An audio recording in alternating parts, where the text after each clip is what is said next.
speaking for the brown and black community. A lot of us being raised in Christian churches. And the silencing that comes with that. I got a song I'm about to release off my album called Existential, one of my wife's favorite songs. And it's like I'm having a conversation with God and asking God a lot of the things that we've been told is blasphemous. If I could walk right up to God, look at him right in his eye, I would ask, if we made in his image, then why do we gotta die? What's the point of experiencing pain up till we unalive? Is it always the same, or do it get better in other lives? Because I'm fucking tired. Yeah. And one of the questions I often write down with our retreat attendees the first night as we breaking the ice, have you cursed God yet? I feel like God can't really trust somebody until they are so authentic and so fed up with this human life shit that, look, even you could get it. Fuck all this. Fuck. I've had those moments. And I feel like once you do that and you are that truthful with the divine, whatever your concept of God is, like, oh, now I can work with you. Now you being this level of real, even with the being that you feel you should fear the most. My nigga, everything is love, but that on anything I love. Yeah. Peace, beloved.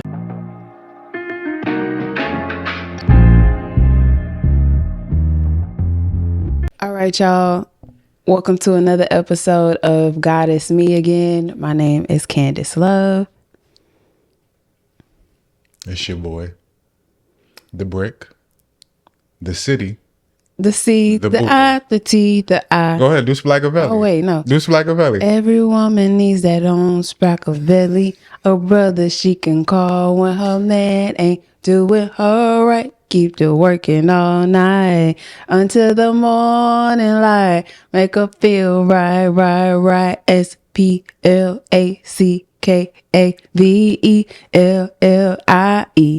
Splackavelli, baby. No, no, no, no, Yep. no, no. You no, made me realize how old I am. baby. Because I ain't never heard that song a day in my don't know life. And how. when I posted that, everybody just knew the song. I'm like, am I the odd man out? Yeah. What era was that? Oh, what era was that? I just know it was when BET played Midnight Love. Okay, yeah, you did say Midnight Yeah. Love. Okay. All right. So it's your boy, Brickcitibuddha, her husband. His wife. Yes. Okay. I think you should introduce the topic because, I mean, we both got notes. You got them in your phone. You got your phone by you? Yeah. It's in the text. But this is something that you kind of brought up the other day. We just going to kind of freestyle this episode. I mean, we pretty much freestyle all our episodes, but, you know, we come in with a regiment of things that we want to cover. I think this is a conversation that's organic enough and people can relate to it enough because everybody's on social media. If you're watching this, you're probably watching this because of social media. And even though on the surface, this may sound like maybe a frivolous or trivial topic or not as important as some of our obvious, overt, people need these conversations type convos, it's a lot that we are able to learn from social media. And being that, you know, we people with platforms that are semi-big, we get the context of being able to just, I always say, do human market analysis through our comment section. And we able to engage big pockets of different demographics in social media, being that a lot of our content is very polarizing. We don't mean it to be. We just be living our life. We talk our little SHIT. We post it and people be having issues. And we get to see the fallout and the trauma of the addiction to agreeability, as I kind of framed it. And that's going to be the topic of conversation today.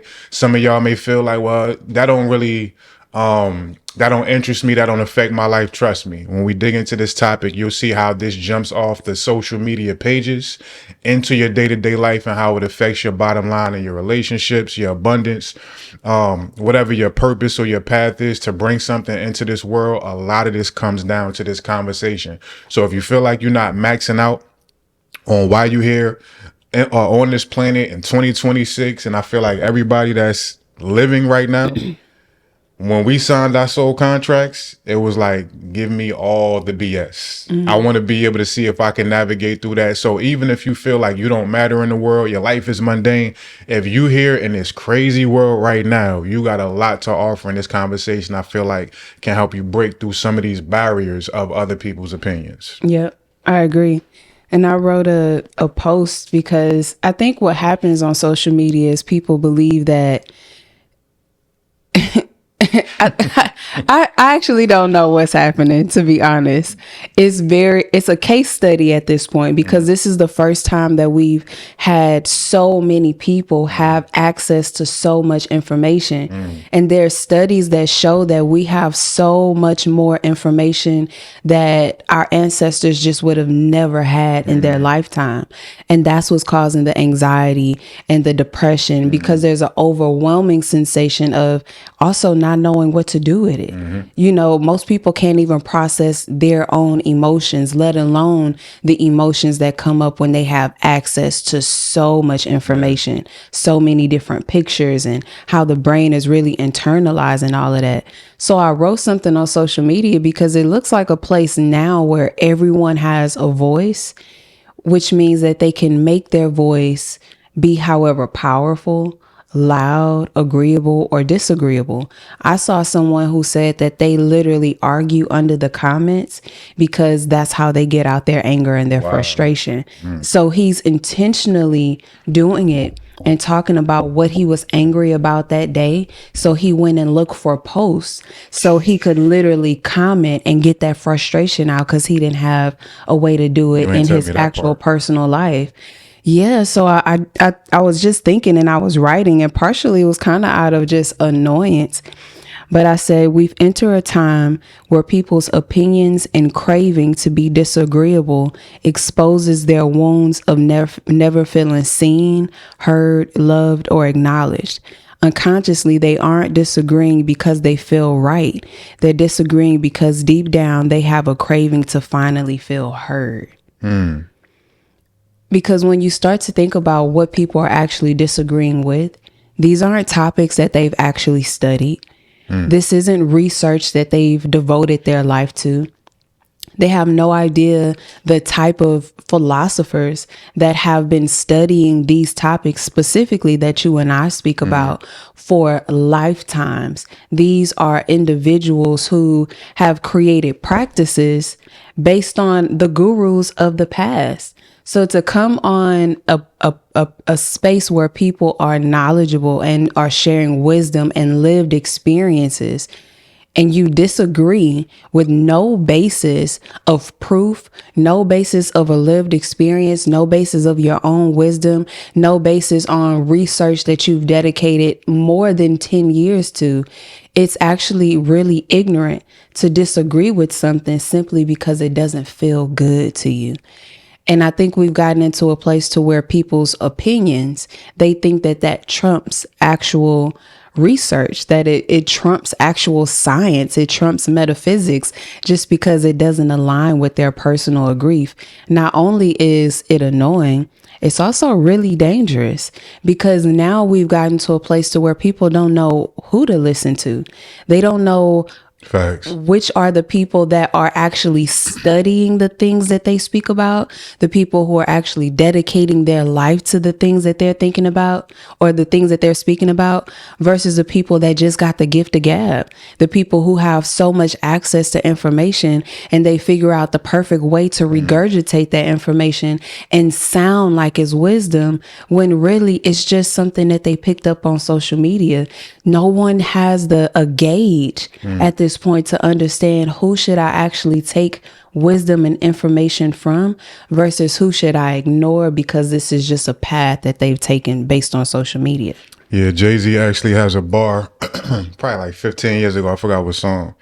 And I think it's a quote from a philosopher, but he just remixed it and he said, wise men should never argue with fools because from a distance you can't tell who's who. And it's to the point where you talked about everybody has a voice, which sounds like a beautiful thing. Like if you said that to somebody in the 60s who didn't know what our world was going to look like in 2026, they would say, finally, we made it. We did it. We free. But with everybody having a voice, it's in a temperature and a climate and a system where they don't have to have responsibility for their voice. Yeah. And it's interesting. A lot of times we'll post something like the conversation about the sex, the conversation about sleeping in different beds. We'll often say to each other 15 years, because a lot of times when you are doing that inner work as well as just being curious about the world and studying the world, not just where it is right now, but history. History is such a beautiful thing because you can't know where you're going without knowing where we came from. And we are in positions where we don't know everything. Just like one of my other favorite philosophers, Xenophanes, he said, all is but a woven web of guesses. We all just out here guessing to a certain degree. And a lot of what we refer to as fact, it may be facts in your world, but at the end of the day, we don't share the same world. So all this is really boiling down to perception. But with that said, the freedom of voice is often not accompanied by the responsibility of how you use your voice, the impact that voice can make. And now that it's lucrative to have a bunch of different perspectives, regardless of if you did or didn't study like me and Candyss did for the past, our whole lives. We just been curious creatures. And when we got together, like I said, the first conversation, quantum entanglement, and that turned into what we've had for the past 7 years. And we continue to have these deep conversations every time we do. Just like when people read a book, you'll go look up at the definition. If I hear anything in the grid with you, with a person, something online, let me go ahead and look that up. Whereas y'all gonna ask me, oh, what does that mean? Go Google your friend too, right? But we've dedicated so much of ourselves to that curiosity for life that we do have a lot of information.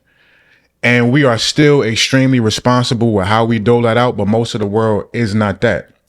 And it's put us in a position where, being that there's so many voices and so many options to choose from, people's lives are literally being navigated by comment sections. And comment sections are being split into demographics where if you are on this side of things, the more you click on that particular thing on social media, we already know what the algorithm does. It's going to make it seem like the whole world is that. When that's not really the case. It's funneling all that information to you. And then you are in a community with a bunch of other people who see the world the same way as you do. So when you see me and Candyss pop up on your timeline and we got an opposing view, or anybody for that matter, you ready to go to war. Yeah. Because you've been in this little cubby hole of perception. And the minute you realize there are other ways to be able to think about things, it's a threat to your existence. It's a threat to your makeup and your being as a person. You think it's your way or the highway until one of those other demographics creeps in. And this transcends social media because now people in positions where they just got to choose a side.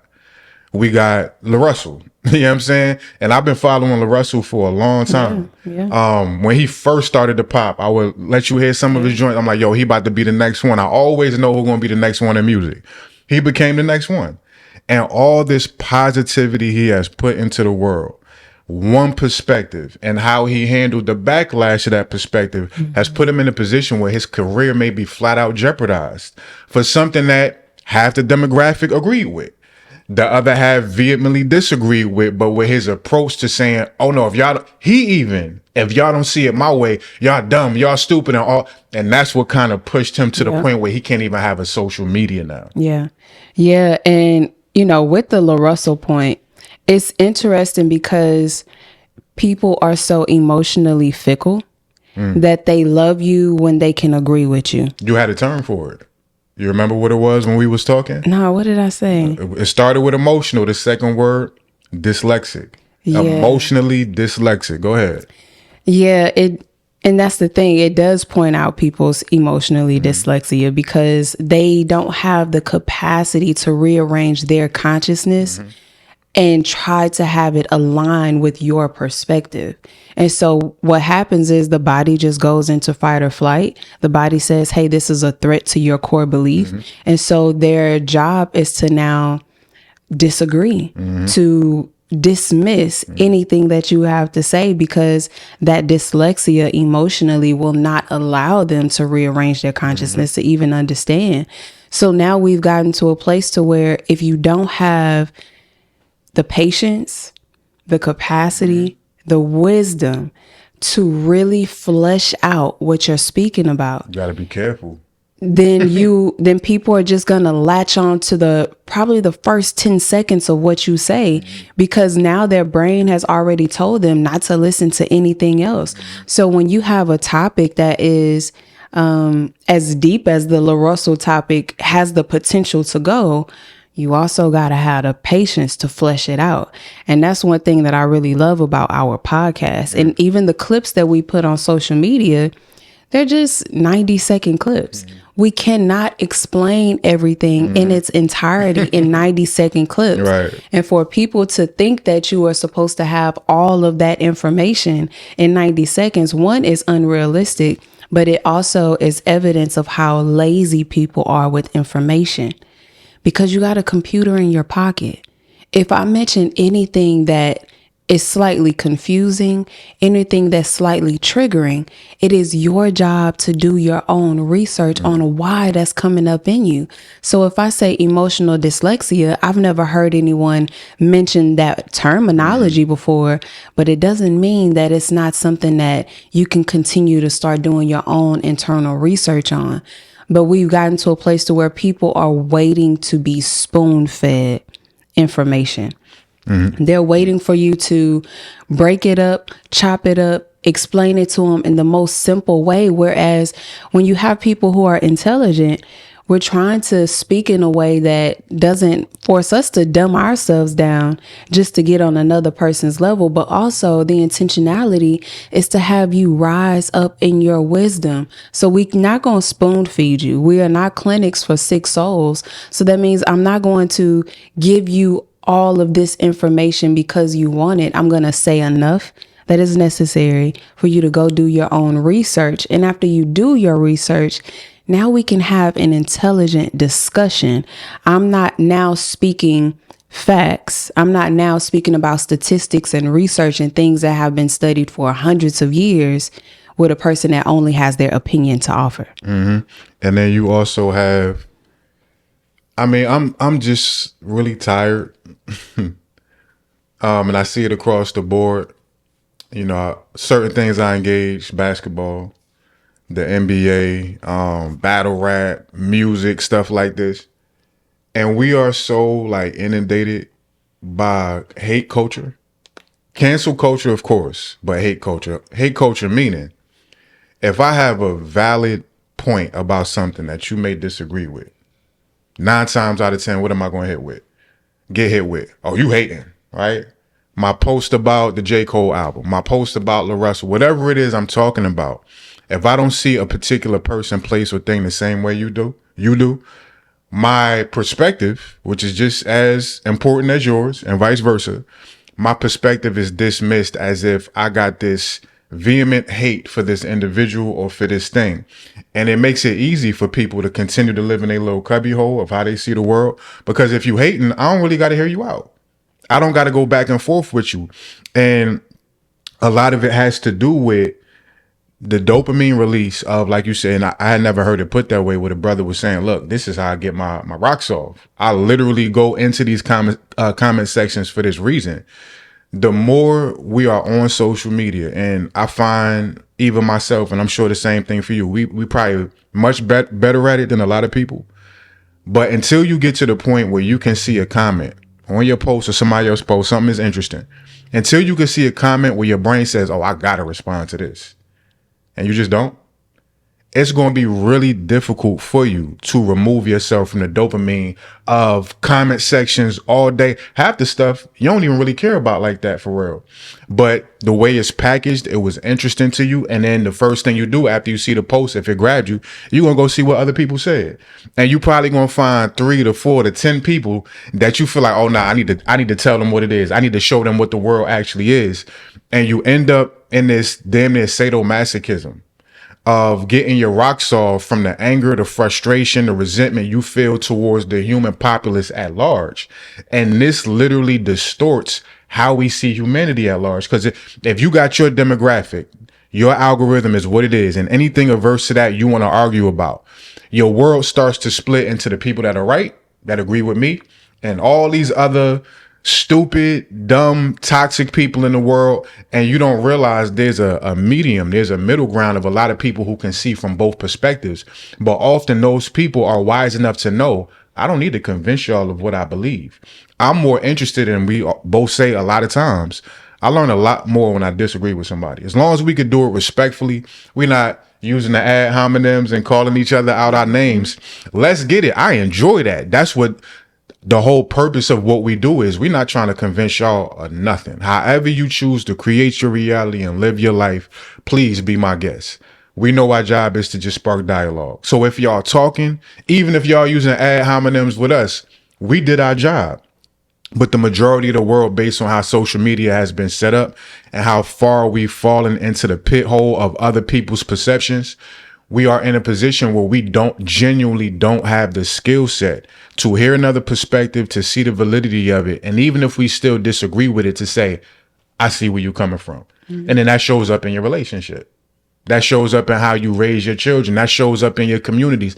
This is why all the different, and I'll give it to you after this, I had nonprofit, Just Do Something, right? When Trayvon Martin got murdered, it sparked something in me that eventually turned into what it is I do now. But initially, my first step, let's get a nonprofit. Let's just do something in my community. I'm still in Newark, New Jersey at the time. And we got big. We had about 40, 50 members. We was meeting every week, doing things that ended up in the paper. We was making an impact. So we thought. And it got to the point that we would be in the meetings and there was just so much dissension in how to do the right thing that people just stopped coming. We had this great intention and this great idea and this motivation to make an impact in our community. And the thing that tore us apart was the fact that we didn't know how to hold space for each other's perspectives to know what direction to actually take. That's when I saw for real, it ain't going to be the picket signs. It ain't going to be the nonprofits or the marching or the hotepping. It's going to be in our ability to do the inner work, to put ourselves in positions where we can gather information from both sides of the pew. A lot of people have never mastered that ability. Yeah, and it's sad because the only way things can change is through healthy communication, exactly. Which is actually so odd that most people are like communication. Like they always say communication is key, but typically they miss the key to actually communicate, mm-hmm. or they just don't even have the capacity to comprehend, which also leads me to think about the statistics of reading and comprehension in school. You just looked them up? No, I didn't, but I would love to know what they are, because based on the things that we're saying on social media and what people are actually hearing us say, is telling me that it's not just ignorance. It's also a lack of comprehension. It's a lack of intelligence. And I don't say that as a diss. It is showing that people have a true issue with tracking what you are saying. Not only that, they can't read between the lines. They don't understand context clues. But if you already have a person that is illiterate in some type of way as far as their comprehension, they already struggle with context clues just based on what they were taught coming up in school. And then on top of that, having the ability to not feel seen, not feel heard, it creates this. And then also, if they have emotional wounds that have not been properly acknowledged and processed. It's hysteria. It's a mania. It is, because now when I say something that emotionally triggers you, you don't even know how to deal with the emotional trigger and process what you feel. And on top of that, you have a lack of comprehension skills. So you can't even comprehend what I actually said. And then on top of that, you don't know how to use context clues. So you can't read between the lines of what I said. There's actually no opportunity to have a healthy conversation with the person who is emotionally and intellectually remedial. There is areas where they have to have a certain level of intelligence to just understand the perspective that you come from, or at the very least, pause and ask themselves, do I have enough information on this topic to create dialogue that's conducive to some type of growth or a healthier, higher perspective than maybe either one of us has. And the issue where the conversation starts to break down is it's a lot easier, and you don't have to heal any emotional wounds or any emotional triggers or your intellectual ability to disagree. Disagreeing is so easy because you already have the opinion formed, and there's no opportunity for you to ask, but what made you say that? Mm-hmm. What made you feel that? There's no next level of just a desire to inquire where did you get this from? Where'd you get this information from? Where'd you learn this? Is there something that I can study to see if I come up with a different perspective? When the first intention is just to be disagreeable, you kind of rob everybody of opportunities of healthier information or higher perspectives that could have come just from a healthy dialogue. That's why I'm really enjoying this show Jubilee, where they do the debates, because I came from a debative background. You came from a debative background. That's what I did all in high school. And I recognize I'm enjoying people who have intellectual rebuttals, that their rebuttals are also based on a different form of statistics. Their rebuttals or their disagreeing comes from years of them doing research on topics. It's not just because they are emotional. And I think that's the area where we're lacking, because in our comment section, there's such an opportunity for all of us to take something away from the discussion, even if there are disagreeable moments. And like you said, we don't create posts on Instagram to be agreed with. A lot of people are like, oh no, you just didn't like what I said. I really don't give a damn about what you said, because this is true to me. But if you have an opposing argument that's like, I didn't think about it like that. I actually want that. I would love to hear a person who has an intellectual rebuttal to something that I have to say. And then it's actually fun, us going back and forth, because now we're kind of trading wisdom. We're trading knowledge and we're trading insight. And there may be opportunity for me to revert into a student. But if I'm just met with a disagreeable opinion, I could never be a student to you, because you've already proven with evidence how ignorant you actually are. Did you pulled up the statistic? I'm going to go back to the statistics in a second. That last piece of what you said, though, it like, I guess it's coalesced for me, the fact that we be playing with this community shit. We swear we want tribe vibes and community, and I'm looking for my community. Community ain't just getting a bunch of us together and having sister circles and brother circles and doing rituals. I mean, it's partially that too. Community is being able to respectfully, intentionally disagree and still listen to your sister or your brother, and or vice versa. Because again, you'll see the same type of things in our communities and our circles. Is all like-minded, and we champion being like-minded. I really don't want to be like-minded with a bunch of the people that's in my circle. Some of our best friends, Vaughn and Michael, that we often talk about. You know what I'm saying? Yeah. We have completely different approaches to love. Of course, y'all know we on the, for us, not for everybody else, but for us, extremely exclusive, sexually, all that good stuff.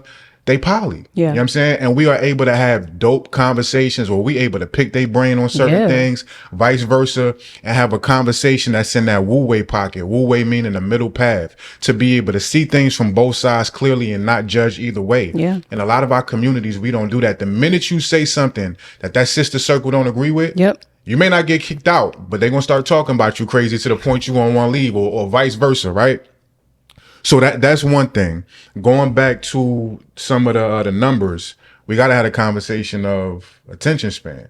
Because before we can even get to comprehension, can you follow the words my mouth is making long enough to actually download the concept I'm saying? Yeah. The average attention span at this point in 2026 is, for adults, 47 seconds.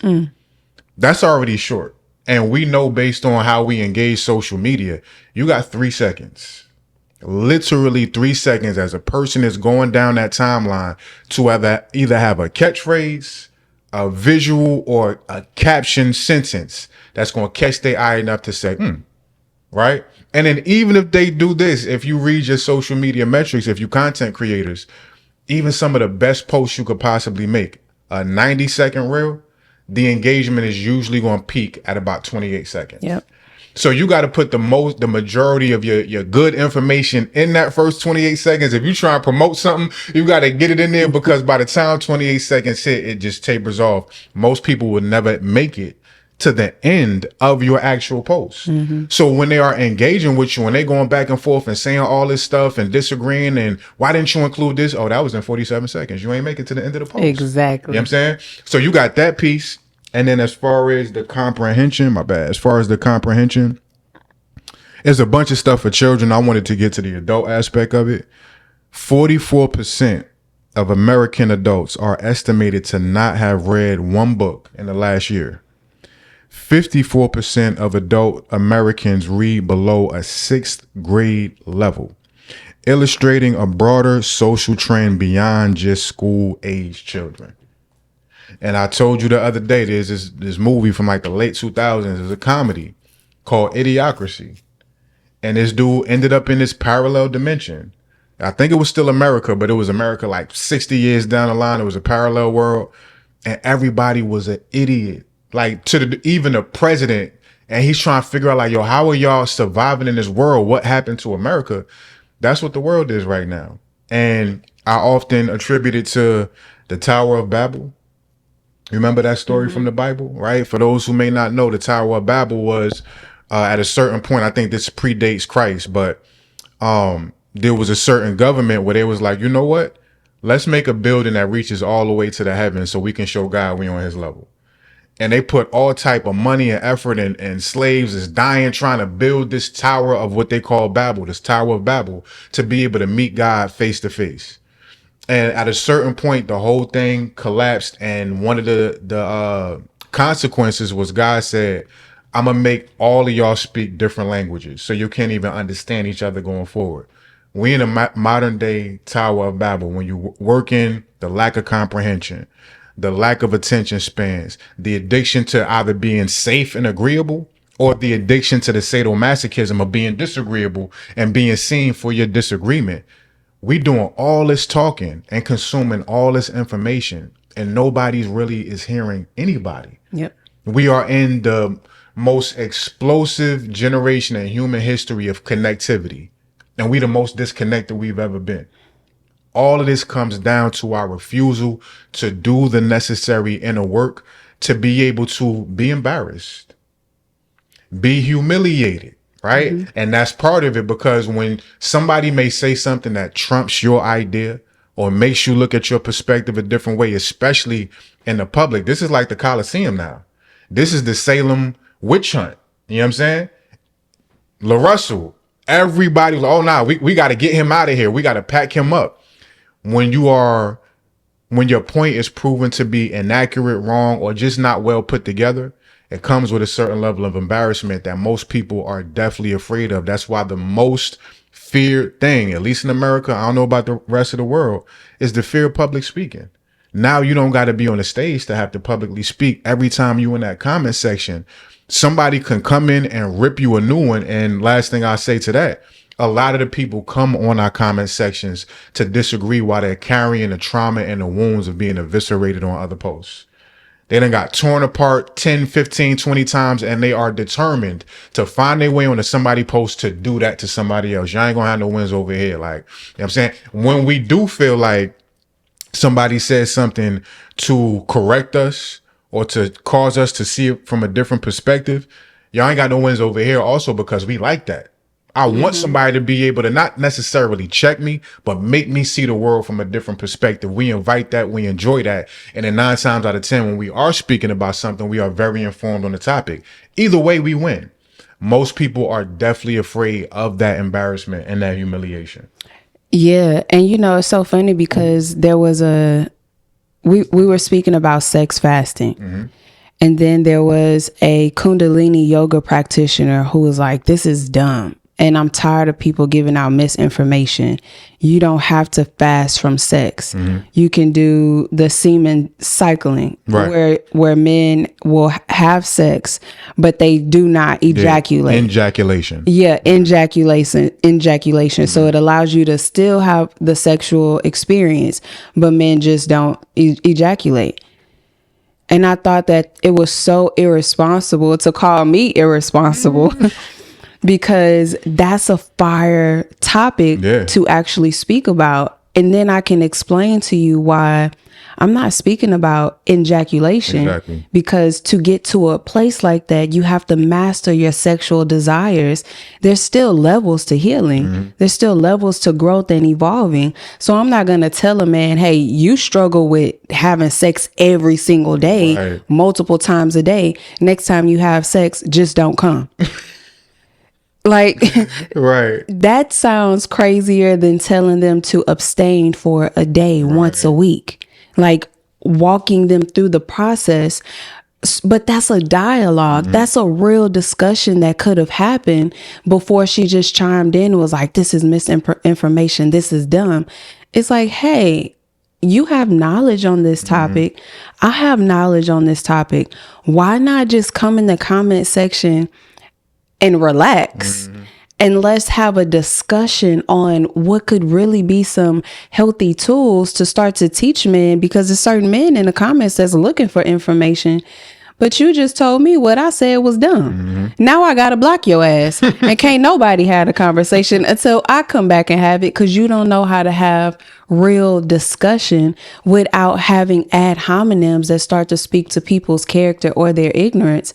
We can just have a discussion and lay out the whole topic and let people take what they need and leave what they don't. I thought that was really unfortunate. And then the other aspect is something that I just wrote while you were speaking. A lot of times people are afraid on social media to show up vulnerable and to be authentic and to be extremely transparent with their experiences that they are now morphing out of victimhood and into their testimony. They're afraid to even speak about it because everybody got an opinion. And people don't know how to hold their opinions and practice empathy. They don't know how to hold their opinions and practice compassion. They don't know how to hold their opinions and their triggered emotions and just hold space for a person instead of commenting on a person's vulnerability that I'm sure it took a lot for them to learn how to express. They in the comment section talking about why they don't agree, or I would never be crying on social media. Like, yeah, that's because you don't have a safe space to cry at in general. So this person who also doesn't have a safe space to cry is coming to social media just looking for somebody to virtually hold them. I would say that takes, even if a person who is doing it because they need validation and they're seeking attention, there's still room to have compassion for them, because if they have to go to that length, that's evidence of how much they're actually hurting. And with that, because people don't know when to shut the hell up, practice compassion, empathy, these people who now have the urge to show up and be vulnerable or show their full authenticity, they silence themselves. And so I wrote something the other day because I recognize we actually need your testimony. We need your vulnerability. We need your transparency, and forget what other people have to say. So I wrote something that says, you cannot base your self-esteem on how you are perceived by the masses or how you are agreed or disagreed with in the comment section. Say what the F you know is true. You aren't here to be agreed with. You are here to speak your wisdom. Where that wisdom flourishes or where it is condemned is none of your business. So it doesn't matter what people do with what you have to say. When you say what you have to say, you've already planted the seed, and whatever surfaces within them is their work to do. And typically, if you say something and you really trigger a lot of people, that's evidence that what you said is starting to irritate their demons. It's evidence that what you said is starting to irritate their wounds. That's what we need. That's a conduit. That's a real healer. A real healer is not somebody that comes in and makes people feel better. A healer is somebody that points out a person's shadow and they shine a light on it, whether that person wants to or not, wants to see it or not. Like James Baldwin says, if I love you, I have to make you conscious of the things that you can't see. And that also includes me speaking my truth and being okay if that ruffles your feathers. I think that's why LaRussell is having such a tough time, because he spoke something that was true to him, but he didn't stand on it. He saw that a lot of people's feathers were ruffled, but that's for them to do the work on and figure out why that happened within them. The same for other people who want to show up vulnerable or just transparent on social media. How another person chooses to respond to you, that's none of your business. That's their business. You planted the seed. You honored yourself by showing up authentic in your self-expression. Everybody's not going to have the tools to be able to hold that. They're not going to have the tools to be able to deal with their triggers that come from you showing up authentically. You have to be able to hold your space and stand 10 toes down on what your truth is. And regardless of how a person's response or how a person responds to it, that is not an invitation for you to show up differently or to start to lower your flame or what do Dim people your light. dim your light? Yep. A lot to that. You just went off. I'll unpack it from the last part of what you said. Okay. I'm with everything you just said. One caveat I would add to that last piece, as far as not allowing people to dim your light, and we can continue to use the LaRussell situation. As confident as a brother and artist and young man as I feel he is, it's a perfect example of knowing if I got this very uncomfortable truth that once it goes out, or at least my truth, once it goes out, it's going to really make people feel away. They're going to try to crucify me for this. You have to develop the muscle to be ready for that. You got to ask yourself, do I have the spiritual endurance to take what's about to come based off me expressing myself in this way? And we move and shake in this world to a certain degree. We F-list celebrities, if you want to call it something like that, right?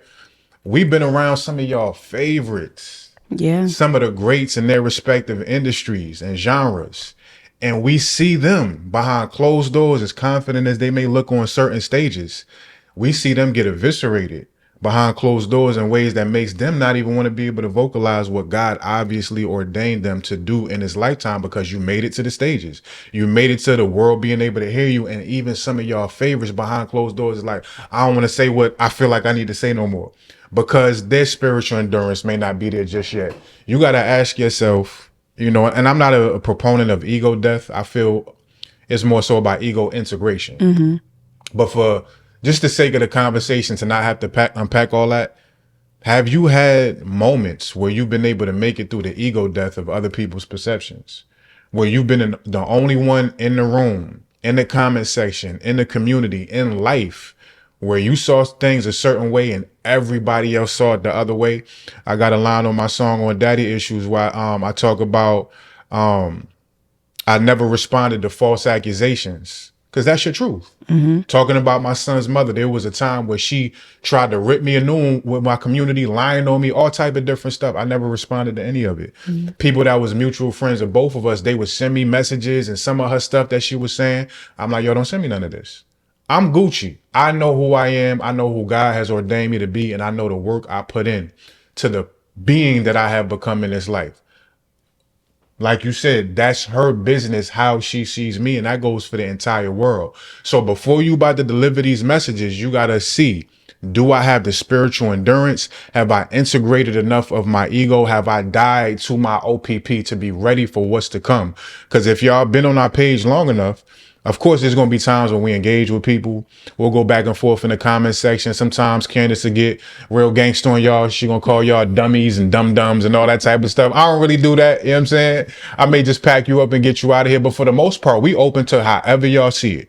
Even in the comment section, they'll have hidden ones when people get a little spicy with their language, and Instagram and social media will try to funnel it out. I'll unhide the ones that's coming at me so everybody can have access. I don't even want to silence y'all as long as you're not disrespectful. But that's because we've had moments, you with your family, me with in different ways, me with my family, from going from Christianity to being out here in these streets, what I went through with my son's mother, always kind of being the black sheep and the odd man out. We got tons of spiritual endurance that has been developed to be able to put ideas out there Half the world seem like they coming at us, and we don't even have to respond if we don't feel like it. 9 times out of 10, if I am responding, or you, it's to get the engagement to go back into the algorithm. And we don't even really care about going back and forth unless you really got dope points, right? So that's one thing. And then another thing, let me see, even down to exercise. I don't think we ever mentioned this on the pod. We have an initiation exercise that we do where everybody that comes to our retreats, and then now we have our virtual mentorship community. Y'all can holler at us about that. That'll probably be in the caption, right? Where you can sign up for that. We about 30, 40 deep already in the first 2 weeks. Conversations every day. We teach all type of stuff. Come rock with us. We have an exercise to initiate everybody into our tribe. And this is such a simple exercise. You can't tell them though. Why not? Because it's only for our people. No, it's for everybody now. They need this. Whoever finds their way to this video and sees this part and stayed this long, they earned it, right? That's fair. So there's an exercise, and it came from me starting to break away from OPP and other people's perceptions. Because when I started to awaken, I'm out here hugging trees and doing all type of crazy stuff. People started to talk bad about me. That's where my brand Energy Bougie came from, because everybody was saying Doc's bougie now. Everybody had negativity to say about me. And at a certain point, I was at a grocery store and I was about to walk in. There's mad people in the parking lot, and I was doing a lot of internal work. I was just on my ding, right? At a certain point, the download, the idea came in my head. I dare you. Like, it was a voice that said, I dare you to scream, I love my life right now. I was in so much appreciation for where I was and gratitude. And when the voice came, I'm like, I ain't doing that. You know what I'm saying? My immediate reaction was resistance. But I stood in it. I sat with it for a few seconds. I looked around, and my inner child started to surface.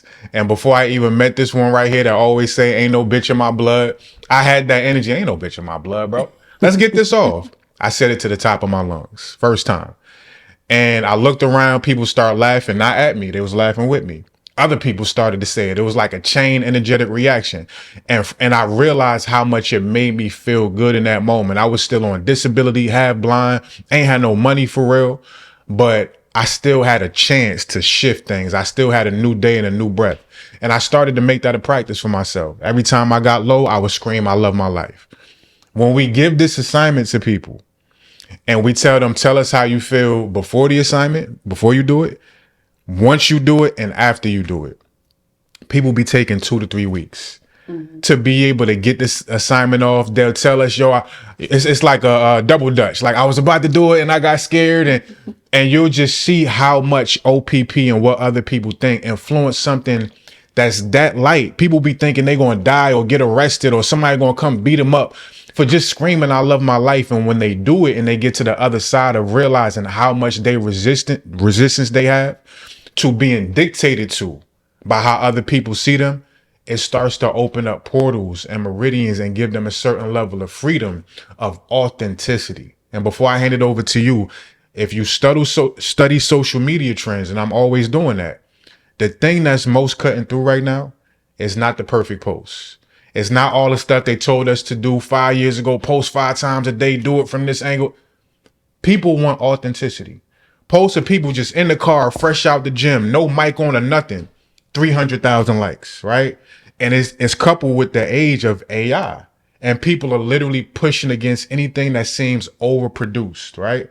So with that authenticity, when you are a comprehensive human being, authenticity means you're not going to be able to peg me into one pocket.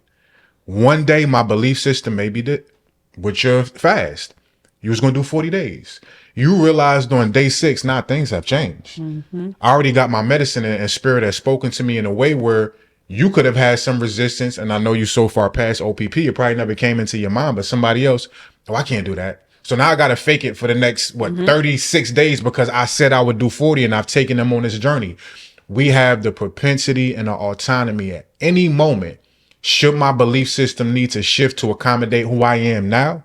That's what real authenticity looks like. And a lot of people think it's just standing on the ground of always being the same thing. And this is why people look at the people who can shift as the ones that's fake. as the ones that's inauthentic because we have the wrong idea of how authenticity really functions. Yeah, I love that because it's so true. And we're in a place to where people are dying to be authentic. And remember, we were talking about the Shia LaBeouf, the interview he did. And, you know, Shia LaBeouf has done a lot of things. He has a lot of rumors and aggressive behavior, addiction, abuse has been said, allegedly. So a lot of people don't like him. Especially when there's abuse towards a woman, immediately it makes people just kind of X you out and send you to hell. So there's a lot of things on his jacket where people are like, no, I don't care what he says, how articulate he is, how authentic he is, how vulnerable he is. I'm never going to like him. But Shia LaBeouf did an interview and he was so authentic. He was so vulnerable that it was almost shocking to me. There were certain aspects of his interview where I was like, wait, am I getting teary-eyed? Am I getting emotional? And there was other people in the comment section like, yo, why am I crying as I'm watching his interview? And a lady did a review on it. She said, you know, I think everybody's just so happy to finally see somebody take accountability for their actions. And I'm like, man, yeah, you know, we've never really seen many people take accountability. But if I think about it deeper, I think people were really happy to finally see somebody be vulnerable. Yeah. I think they were excited to see somebody be transparent in their messiness while also admitting, I don't have the answers. Yeah. I actually don't know what to do. I don't know why I'm doing this. I don't know what will help me. I know that I'm messing up. I know that I'm hurting people in the process. I know that this is not a healthy road that I'm going down, but I also have not found the answer. So I'm not going to bullshit you. I'm going to take accountability. That's all on me. I should have never done that. And I'm going to deal with that. I'm going to deal with the repercussions of my actions. But the level of vulnerability that he had was like, almost like you could hear people in the comments saying, I want that for myself too. I want to be able to expose myself and show up naked so I no longer have to walk around with this mask like everything is okay, like I don't feel pressure, like I'm not afraid, like money is not on my mind, like I don't want to take a break when now I have to get to the bag because I've created a life where I have to pay for all of these things. It seemed like people just wanted a free space to also not have it together and not be judged because they don't have it together. And that goes back to my point where people are wanting and desiring and craving to show up authentically. But when you do that, people judge you and they condemn you. So you also have to be in this space to where you are okay with the judgment that comes and the condemnation that comes, if that is the price of you being able to show up as your most authentic self. And then the other aspect of that is really, especially if you are a person who operates with OPP, where you have a fear of other people's perceptions and how they see you and how they judge you or speak about you. You have to really start to practice to see things from the other side of the street. And that looks like, why is a person so hell-bent on disagreeing with you? Why are they so hell-bent on expressing their unnecessary opinions when you express your vulnerability? Where does that contrarian personality come from, where they just have to go against the grain, no matter how beautiful the thing that you said is, no matter how necessary the thing that you said is? Where does that behavior come from? And while we aren't going to always have the ability to understand everybody, but I do think it is pretty black and white. These are people who are desiring to argue and be disagreeable because they've never had a place where they could feel seen, heard, loved, and acknowledged. They've never had the ability growing up in their household to say how they actually felt and be heard. How were most people raised? You are to be seen and not heard as children. You speak when spoken to. Kids were not ever able to have the ability to have an opinion. They couldn't say what they liked, what they didn't like, what they wanted to do versus what they didn't want to do. They had to shut up and do what their parents told them to do. That's being silenced. So now that you have all of this free range to openly express yourself, no matter how respectful or disrespectful, no matter how loving or how much it lacks empathy and compassion, you can be the most ugliest version of yourself and nobody will tell you, shut up, stop crying. You can say whatever it is you need to say and get out all of that pent up aggression, all of that pent up energy just from your childhood because it was silenced with your parents. So there's also the notion that you have to be mindful that when people are disagreeing with you, they aren't really disagreeing with you. They're disagreeing with the parents that never gave them the opportunity to finally express themselves. There's a quote that says when a person is miserable, they'll battle themselves vicariously through you and others, meaning that they aren't really challenging yourself. They're challenging the versions within themselves that's never had the opportunity to speak. That's internal conflict. So now there's a version of them that's like, hey, you never got to say this when you were younger. You never got to go off when you were younger. You never got to be disrespectful or say what was on your heart and on your mind. You got to post with thousands of people that could possibly read your comment. Say it. And so the villain within them is now just trying to, really, it's not even a villain. It's like the hurt inner child that's like, can somebody please see me? And what you'll find is people will be willing to play the role of the victim because it still feels like love when they get the attention and you start arguing with them in the comment section. That's their way of receiving love because they never had the opportunity to receive it and actually be heard, seen, or acknowledged. But the issue is when you internalize their disagreeing and their hostility and their disrespect as if it's really personal. And it's not personal to you, it's personal to them. You have to be able to see the other side of the street and separate yourself from what's happening within their internal world and not take it personally. It's all a projection. With the that's me sending messages. Oh, okay. Yeah. With the upbringing piece too, we also gotta have the conversation. And I know all different demographics watch this, but speaking for the brown and black community, a lot of us being raised in Christian churches, and the silencing that comes with that. I got a song I'm about to release off my album called Existential, one of my wife's favorite songs. And it's like I'm having a conversation with God and asking God a lot of the things that we've been told is blasphemous. If I could walk right up to God, look at him right in his eye, I would ask if we made in his image, then why do we gotta die? What's the point of experiencing pain up till we unalive? Is it always the same or do it get better in other lives? Because I'm fucking tired. Yeah. And one of the questions I often write down with our retreat attendees the first night as we breaking the ice, have you cursed God yet? I feel like God can't really trust somebody until they are so authentic and so fed up with this human life shit that, look, even you could get it. Fuck all this. Fuck. I've had those moments. And I feel like once you do that and you are that truthful with the divine, whatever your concept of God is, like, oh, now I can work with you. Now you being this level of real, even with the being that you feel you should fear the most. And that silence, that type of voice, I remember getting kicked out of Sunday school, like I've told you before, because when we was reading the gospel, I felt like I was Jesus. Those teachers couldn't let me know that, oh, maybe this is ancestral energy. This is what you are here to do and be in that Christ consciousness. And then I get out of here. That's blasphemy, right? So a lot of that silencing starts with the most important relationship, which is our relationship with God. We feel like we can't talk to God regular or ask God anything or disagree with what our idea of God or how we've been taught God is.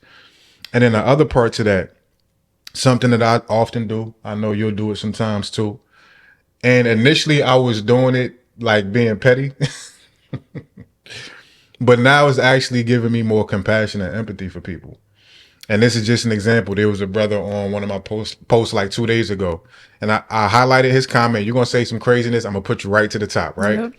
And people was going back and forth with him. I was too, semi-respectful, so I continued to engage with him.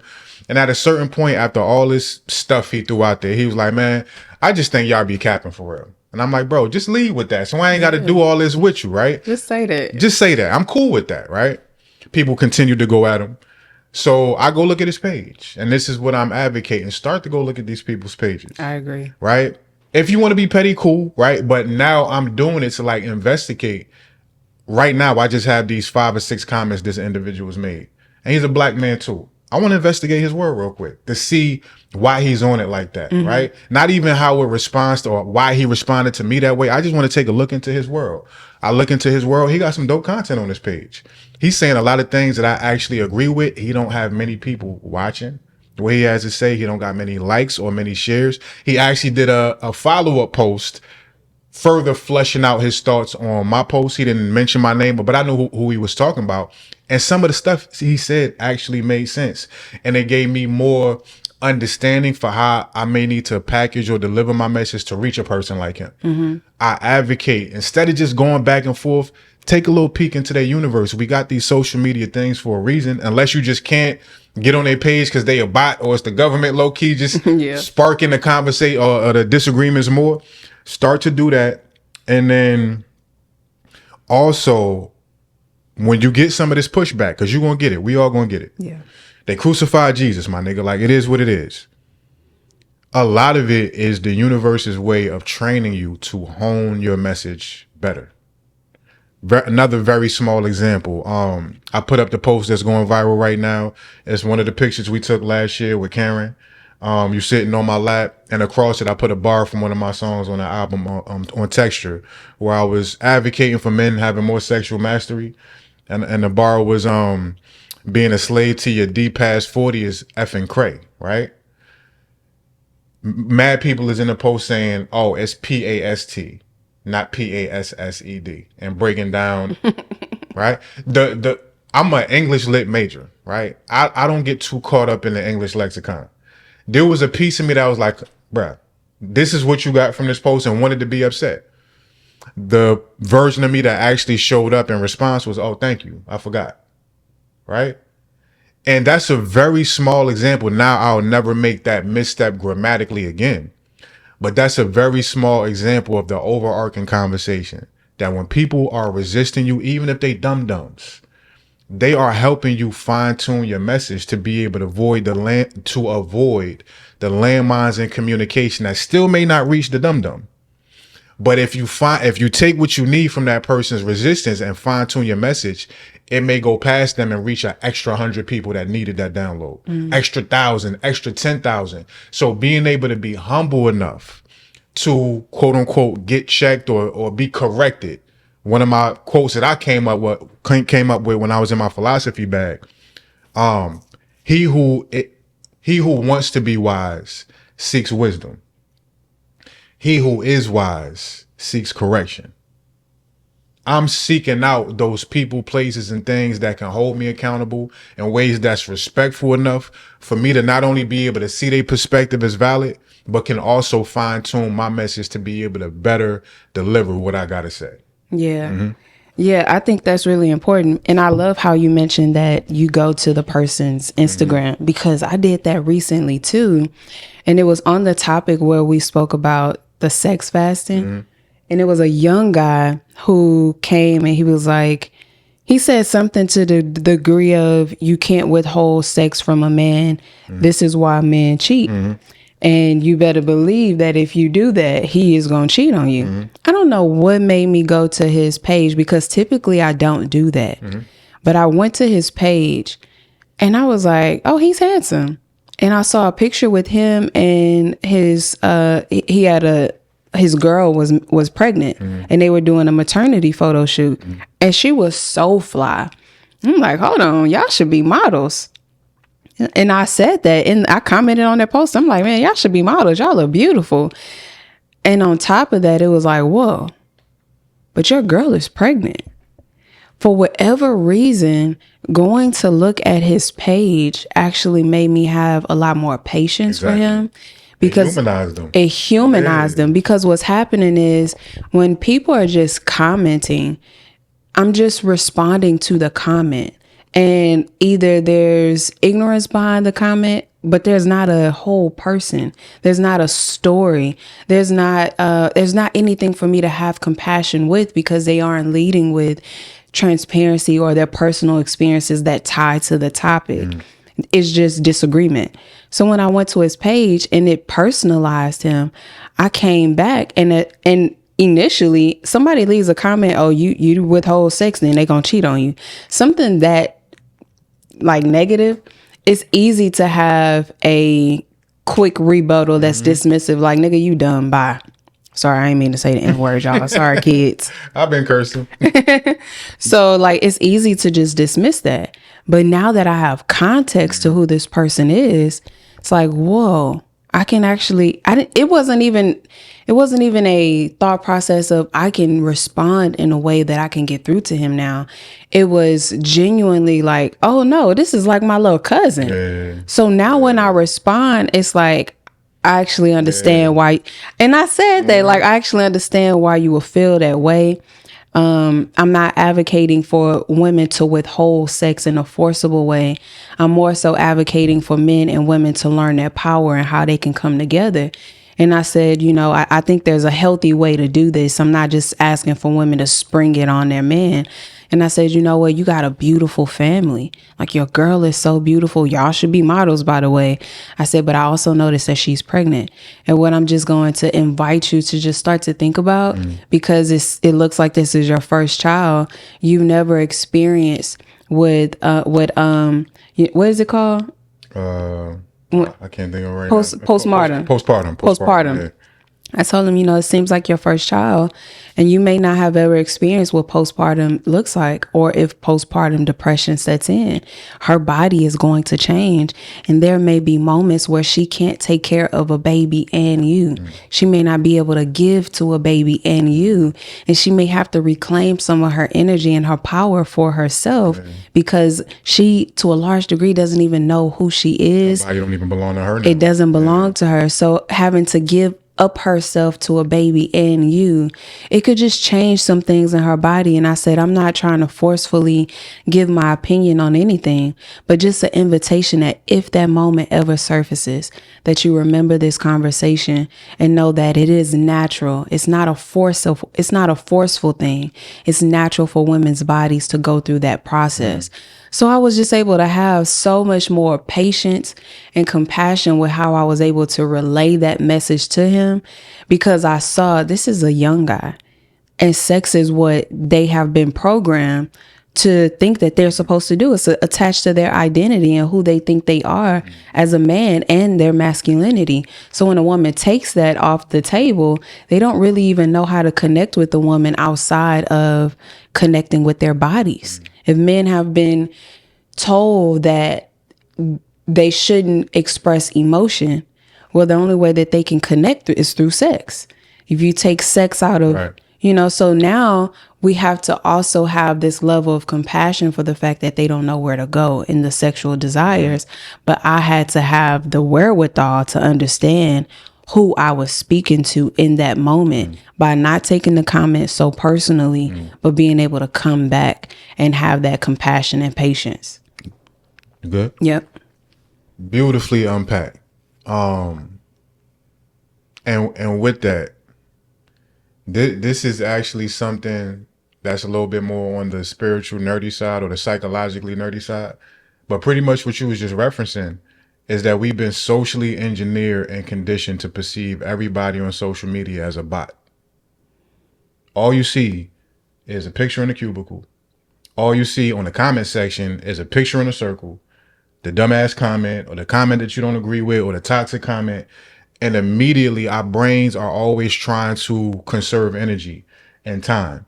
And one of the big things that you'll learn in deep meditation is being able to take your power back from the left hemisphere of your brain, which slices, and I just watched a meditation on this, I still want you to check it out. It slices the atomic world that's all connected. Right now, y'all may see me on this screen and your brain is projecting there's distance between me and Candyss because it doesn't factor in the invisible space as part of this moment, of this room. Same thing with the wall. Everything is one energy. So you can't deduce that in a human experience, all this information all the time. You would just be a soup of non-movement. You know what I'm saying? So your left hemisphere, your brain is saying car, camera, bot, toxic person, right? And there's this concept that they brought up. So everybody pretty much probably heard of homeostasis, which is all about how the body maintains balance. In this particular meditation video, they talked about allostasis or allostasis, ALLOSTASIS. And it's the biological process of achieving stability through change, where the body actively adjusts its internal psychological systems, cardiovascular, immune, etc., to adapt to environmental or psychological stressors, often described as stability through change. It differs from homeostasis by focusing on, and this is the key, predictive, flexible regulation. So when you're in the comment section and you may not go to that particular person's page and unpack more of what's behind the slice of, there's just some toxic dude, right? We aren't able to be able to humanize most of our own society. And again, that don't just stay on social media as you walking through your day based on how somebody is dressed, what color they got on, what age, left hemisphere your brain is slicing all the time. Part of why we get, black men get, what's the term? The cops pulling us over? Nervous? No. Afraid? No, like, Anxious? start with a P. Paralysis? Nah, like why cops used to always pull us over. Because they were It's like an actual profiling. Profiling. Racial profiling can't happen without allostasis. A white cop from a certain area, certain background, certain history may see a black man in the hood, nice car, whatever it may be. And the predictive energy is going towards creating a template for who this individual is. And our left hemisphere of our brain is doing this all the time. So the social engineering has jumped off the social media page, and we're doing that without even speaking to a person. And it puts us in a position where the whole world is now dehumanized outside of your family, your friends, your tribe, and everybody else is just these bots that you can feel whatever way you want to feel about. Decreases your empathy, your sympathy, your connectivity to the rest of the world. So I think this is a really big practice that people should start to do. Initially, I was being petty a few years ago, but I realized it's turned into me being able to, again, humanize people like you just spoke about with that particular young man. And shout out to him and his lady. Congratulations on your pregnancy. Yeah. And I congratulated him too, because I thought that was really interesting. And I think it pointed out that I really enjoy intelligent conversations. I enjoy discord and discussions and healthy debates. Now, I don't debate religion because that's a core belief. Exactly. Right. But these other topics are things that are just based on studies. And then they're also based on how you live your life and what works best for you. Our only intention is to help people heal, grow, and evolve. But that doesn't mean that our only way is the way. There's infinite pathways to God. And what we're doing is offering the paths that have worked best for us. You could take it or leave it. You could take what you need and leave what you don't. But the intention is to create such a broad conversation that you find other avenues. Right. There was one conversation I was having. I can't remember what it was about. It could have been about addiction or anything on social media. One of my friends came in the comment section and started speaking about human design. Mm-hmm. Hundreds of comments back and forth, going back with her, human design. And they weren't disagreeing. They were inquiring because she came on the post and added value to what I was already saying. Mm-hmm. And that's why when somebody comments on my post and it's something that's necessary to be said, maybe it's a point that I missed. Maybe it's a point I didn't think about. Maybe it's a perspective that I just don't have. Mm-hmm. But when a person comes in, I always make sure to tell them, thank you for adding value to this conversation, because we need other perspectives. We need philosophers. We need people who have taken their time to really study topics because they're passionate about it, because they were ordained to speak about these topics. And when that happens, we can create such huge dialogue and discussion that gives people infinite pathways to God, infinite modalities. Maybe it may not be screaming in the woods like I would have our clients do. Maybe it is meditation. Maybe it's breath work. Maybe it's walking meditation. Maybe it's not just sitting down and, silencing all of the internal dialogue. Maybe it's yoga. Maybe it's running. Maybe it's cooking. It could be so many different things that takes you to the level of healing, growing, and evolving. But if we shut down conversations because our initial thought is, I don't agree, or if we shut down conversations because you are immediately triggered, you don't have the emotional maturity to deal with what you feel based on what a person says. If you end conversation immediately because you don't want to have discussion, you just want to shut it down so you don't have to feel discomfort, nobody gets to grow. Nobody gets to evolve. So I would invite people to just practice going a little deeper. When you feel that emotional trigger and you want to shut down the conversation because you don't agree, maybe offer some perspectives on why this is your perspective so we can have real discussion and allow people to chime in. Even in our community group chat, in our community mentorship, we're all on Zoom. It's like 30 of us, and we are always telling them, hey, this is not just us giving y'all information. We want to hear your perspectives. We want to have dialogue and discussion. That's real community. And that's how people really heal, grow, and evolve. Yeah. And then the last thing I say as we land the plane is reminiscent of, the I don't even want to call it a back and forth, but for lack of a better term, the 19 Keys situation. And, if y'all haven't checked it out, Wifey got a whole podcast episode where she broke down our perspective of where 19 Keys and his guest, Raquel, the therapist or something like that, where she had a lot of what we felt was toxic views for our community as far as things like, therapy. Gaslighting is stupid. Yeah, gaslighting. It doesn't exist. It's stupid. We don't need therapy and a bunch of this stuff we didn't agree with, right? And 19 Keys and a few other people use this term of thought leaders. Like above everything, they say, I'm a thought leader. A lot of businesses may spill out from that, but at the core, I'm a thought leader. I think we need to shift our idea of thought leadership more so to our ability to be adjustable and malleable with core beliefs. Because thought leader means you're constantly in the direction of expression, of overt emission, which leaves less and less room for receptivity, less and less room for being open to be able to absorb an alternative perspective, whether you agree with it or not after you absorb it. But just that feeling that you feel in your chest, in your gut, when somebody says something that they didn't agree with what you had to say, you viscerally, tangibly feel that thing. And like you said, it's uncomfortable. It's discomfort.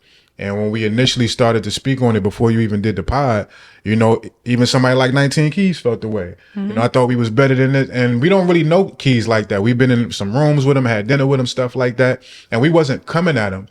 We was just giving our perspective of those views that were shared on his platform. But even somebody as strong and confident and as much of a leader as he is, he still felt that discomfort to come on a post and interject. We shouldn't say some of these things because we better than that or we cooler than that. And we really not. This is just how we feel about what y'all said. This is free game.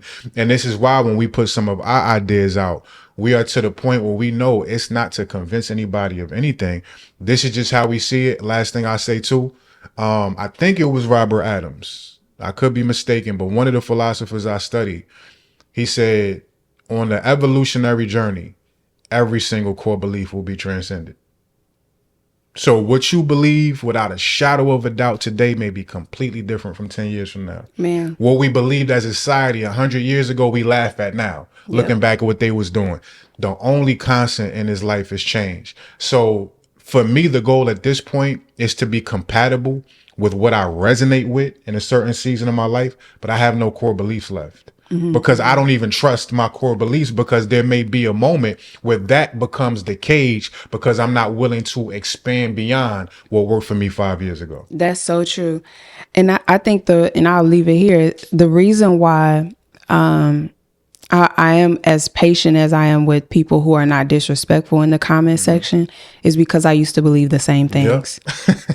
And I saw a quote, I believe this quote is by Albert Einstein. He said, the mark of an intelligent person is someone who has the ability to change their mind when new evidence has been presented. And when I learned that, it immediately mirrored to me how rigid I was in my thinking, specifically in my religious thinking, because I was going to church every Wednesday, every Tuesday, and every Sunday. And I had to get to a place to where I was just open with the fact, hey, this doesn't resonate with me. And then certain things that I thought were true, not even just in religion, but in just the realm of growth and perspectives about ideologies and science and metaphysics, that actually resonates with me. But now as life happens, I recognize I change my mind quite often because I give myself permission to change my mind quite often. And then you get to a place to where it's like, I can have integrity, morals, and principles, but I don't necessarily have to have stringent beliefs. That's still attachment. I don't have to have rigid beliefs because when you have a belief, you got to defend it. You got to protect it. And I just don't care to defend or protect anything. There's certain things that I know align best with me at this phase of my life. And there may be another phase where it's like, that doesn't align anymore. But I have the permission to change my mind anytime I choose to. And with that, I think it makes it a lot easier for us to show up and have these conversations with people and to hear them because I actually understand where they're coming from, even when it's extremely ignorant. Because there's been moments where I was just willfully ignorant. I thought I was right and I had no desire to have more information. But when you have been in that space, you can really understand that not all of these people are just being disrespectful. A lot of them are just rigid in their thinking and they have not practiced changing their mind. Because also when you change your mind, you have to deal with the voice that tells you you're a hypocrite. But to be a real thought leader, you have to be open to contradicting yourself over and over and over again. There's a chapter in my book that teaches people how to just be comfortable in your contradictory because it's going to play a part. If you're really healing, you're really growing and evolving, you are going to contradict yourself. The person that has all of this wisdom today didn't have that wisdom before. So how you moved in the past doesn't even align with who you are now. That is a living and walking contradiction. So it's okay to do that. But there also has to be the willfulness and knowing that as you evolve, you will naturally contradict yourself. You don't have to defend that. And that's not a testament to you being a bad person or not knowing what you're talking about. It's actually a testament to your growth. And the last thing on my end, super quick, when you do recognize I may need to change my mind on this, I may need to adopt a new belief system in this phase of my life, don't be afraid of the fact that if you accept that, you're going to have to change your world too. That's a huge reason people don't want to accept, you know what, I really don't see it like this no more, but it's going to take way too much work for me to structure my world around this new belief. If you take on that task, I don't get to my wife, I don't get to this level of freedom and abundance and vice versa. Of course, I'm sure my wife feels the same way, without honoring these detours, without honoring the times where spirit needed to pivot and say, it's not just going to be a belief thing. Now I need you to redecorate your reality. And that can take months, that can take weeks, that could take years even. It could even take decades. But if you honor that, you'll always be in the flow of where your spirit, your soul, your divinity is trying to take you to, which can't happen. That travel, that traverse into your higher self can't happen without a bunch of shift, a bunch of change. So don't be afraid to structure your world around the new beliefs. Yep. I think we went where we needed to go with this particular episode. Like, comment, subscribe. We doing this right now because our little middle camera got a little damaged, so we'll be back to our middle camera next week. But yeah, like, comment, hype, subscribe, hit the notification bell. We got one spot left as of right now for our retreat, Texas retreat, May 28th to May 31st, LaGrange, Texas, about an hour and 40 minutes from Houston. We got one of those left. Hit us up for that. We got plenty of room in our new virtual mentorship community. We're about 30 to 40 deep in there right now. We talking in there every day. Me and Candyss teach class, and we learn from y'all as well. So hit us up to get into that. We both accepting clients. Yeah, I may not want to work with her with all this. We both accepting clients. Candyss does one-on-ones. I do one-on-one couples counseling as well as family counseling. Her book, Remember Who the Fuck You Are, almost 12,000 copies sold. Take it to 15,000 by next week for us. As soon as y'all see this, share this video. Get my album, Yahweh, Yes, All Wounds Eventually Heal. Phenomenal classic album. Make sure y'all get that. Make sure y'all get my merch. Energy Bougie, right? I got all type of goodies on there for y'all, for men and women alike. Norfolk and Raleigh, we will be in your town. If you see this prior, May 2nd and 3rd with tonight's conversation, we'll be on tour out there. So come check us out, get a ticket, come get some merch, take a picture with us, enjoy the show. Is that it? Sasha Flowers Skincare. Make sure y'all put those orders in so if we could get back on our Dean with Sasha Flowers. Vegan, organic skincare that be having both of us glowing. Bye. Bye. Man, my mama blowing my phone I know, up. God, girl. You really think we don't be working? I'm like, girl.